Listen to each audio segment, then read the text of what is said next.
HPTN ini tentunya untuk mengiktiraf.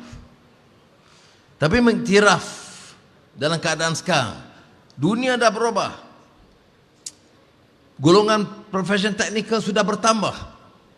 Dan kepentingan mereka dalam membina dan memacu pertumbuhan negara juga diiktiraf. Dan tentunya bagi pihak kerajaan harus juga melihat keadaan sedemikian. Maka kita ada jawatankuasa pelarasan gaji sekarang.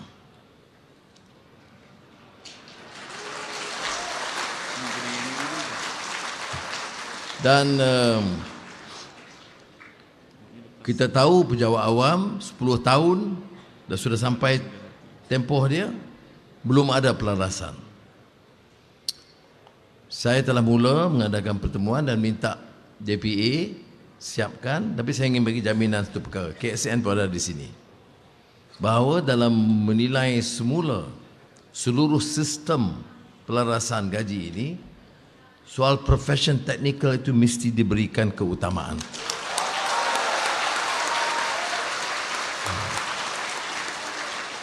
Bentuk pemikiran lama itu harus ada anjakan. Ya, kalau dulu umpamanya profession teknikal termasuk profesional lain lah, yang mana kejuruteraan, kedoktoran dan sebagainya, itu merasakan mungkin ada alasannya, terutama bidang teknikal, itu agak tempang sedikit perhatiannya.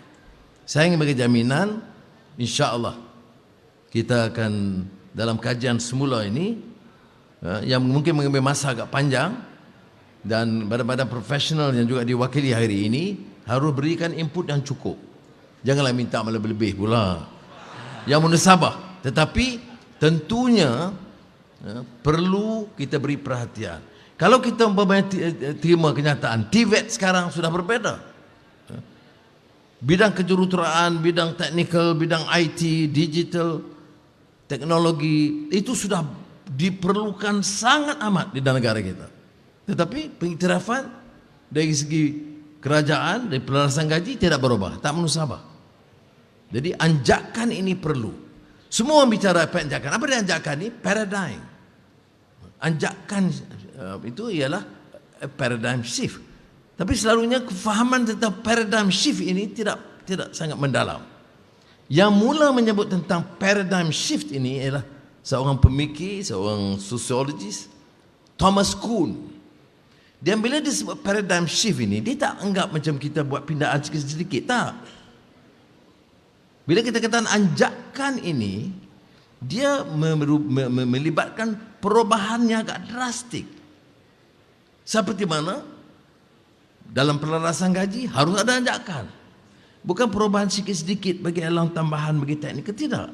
Dia mesti melihat bagaimana keperluan negara masa ini ketimbang keperluan negara 20 tahun dulu dalam pelarasan gaji.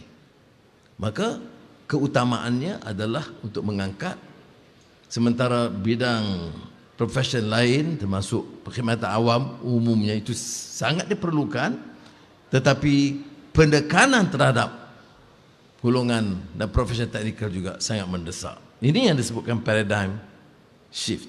Kalau tidak kita gunakan istilah-istilah ini, tetapi secara lama juga.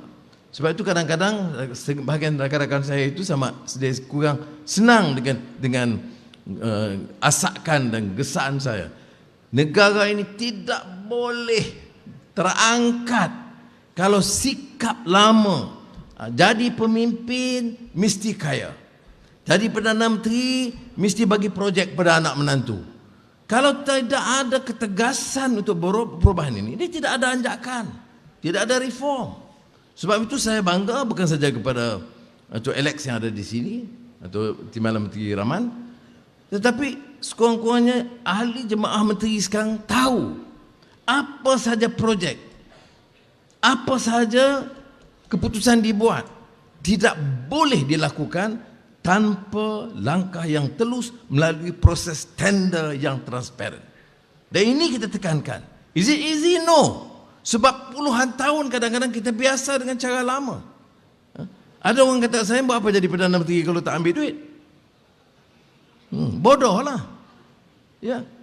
Kerana bagi dia cerdik itu maknanya kaya. Maknanya nilai itu dah rosak. Padahal kalau kita minta anak-anak kita suruh berkorban, khidmat dengan ikhlas, al-amalillah, bagaimana pemimpin boleh cuai begitu? Tetapi kadang-kadang orang tak menilai. Itu tidak penting bagi dia. Yang penting bagaimana dia cakap. Maknanya dalam negara kita, sebab tu saya kata profession teknikal kena ingat. Sakarlah banyak manapun. Asalkan dia bagi duit pada kita, kita cium tangan dia juga.